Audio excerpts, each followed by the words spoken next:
Sir ఈ రోజున అన్నదాత సుఖీభవ ఏదైతే రైతులని ఆర్థికంగా ఆదుకోవాలని చెప్పి ఇవి కూటమి ప్రభుత్వం చెప్పిందో పీఎం కిసాన్ నుంచి ఒక 2,000 రూపాయలు, రాష్ట్ర ప్రభుత్వం నుంచి 5,000 రూపాయలు, 7,000 రూపాయలు 2026-27 సంవత్సరానికి కానీ మీకు డబ్బులు పడ్డాయి. నిన్నే పడినాయి సార్, నిన్న 3ంటికి పడినాయి డబ్బులు. ఆయన బాగానే వేశారు డబ్బులు. రైతు బాగానే పడినాయి. 2,000 వేశారు కేంద్రం, రాష్ట్రం 5,000 వేశారు. డబ్బులు కరెక్ట్ అనుకున్న ప్రకారం రైతులు బాగానే సో ఇన్ని ఇబ్బందులలో కూడా అంటే పథకాలు, సంక్షేమ పథకాలు చెప్పాము, ప్రజలు నమ్మారు, ఓట్లు వేశారు. దాన్ని నిలబెట్టుకోవాలని ఆయన చంద్రబాబు నాయుడు గారు ఆయన ఆలోచన కానీ తపన కానీ ఎలా? ఆయన వాళ్ళ బాగా తపన ఉందండి, రాష్ట్రాన్ని బాగు చేయాలనే ఒక ఉద్దేశం బాగుంది ఆయనకి.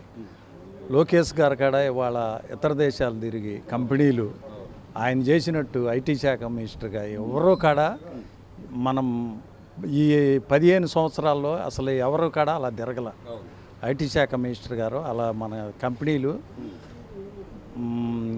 అసలు ఏ రాష్ట్రానికి కాడ కమిట్మెంట్ బాగా మాట్లాడతాం కానీ తీసుకొస్తాం కానీ ఆయన బాగా శ్రమ పడుతున్నారు. పక్క అన్ని వర్గాలు, రైతులు కానీ, మహిళలు కానీ, లేకపోతే వృద్ధాప్య పెన్షన్లని కానీ అన్నీ కూడా సర్దుబాటు చేసుకుంటూ వీళ్ళు ఏదో వాళ్ళ పని వాళ్ళు చేసుకుంటూ వెళ్తున్నా కూడా వెనక్కి పట్టుకుని లాగడం, లేకపోతే ఏదో ఒక వెన్నుపోటని లేకపోతే ఇంకోటని.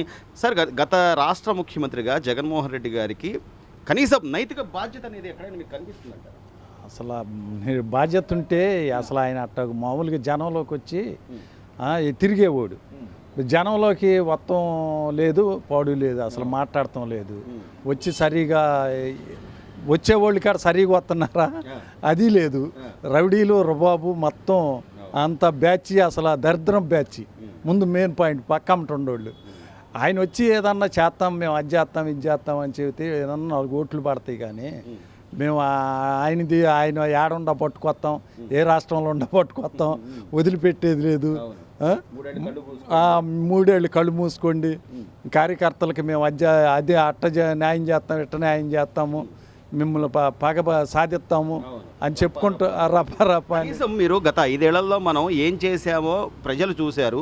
151 నుంచి 11కు తెచ్చారు. ఏంటి ఎక్కడ మన లోపానికి కనీసం వాళ్ళు సమీక్షించుకోగలరు? అవన్నీ ఆలోచించుకుంటే ఇవన్నీ ఎందుకు వస్తాయండి?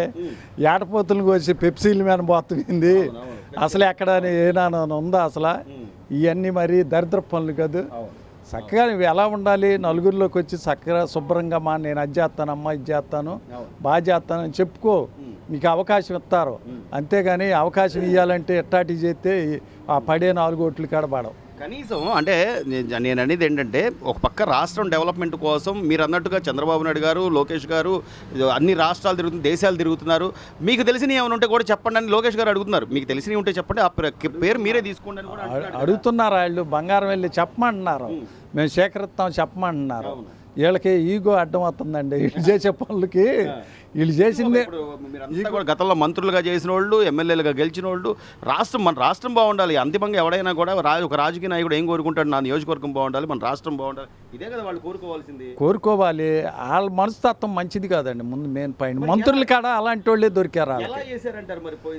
ఎలా చేశారో ఐటీ మినిస్టర్ గారు ఆయన అమర్నాథ్ గారు ఉన్నాడు. ఆయన అసలు ఏనాడు గుడివాడ అమర్నాథ్ గారు ఏనాడు కాడ వేరే దేశం తీసిపోయి మనం చూడలే అసలు ఇంతవరకు.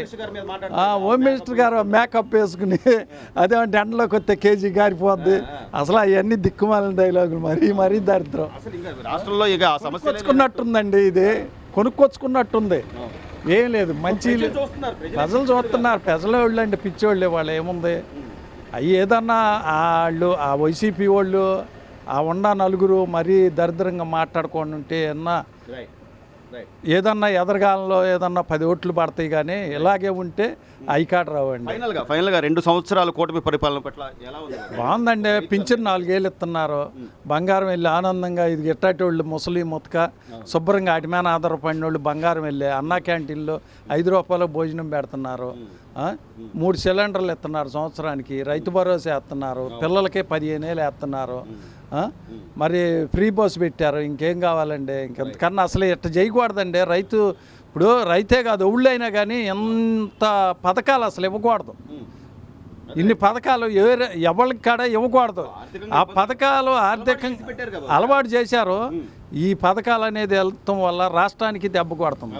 ముందు మెయిన్ పాయింట్ ఈ పథకాలు ఇత్తమే చూస్తున్నారు కానీ పథకాలు ఇవ్వడం అనేది ఇక్కడ సమస్య కాదు, కానీ అర్హులకి ఇస్తున్నారా లేదా, అరుగులకే అర్హత ఉందా లేదా, అరుగులకి ఇస్తున్నారు కానీ ఆయనకి తిరుగుండదు. అది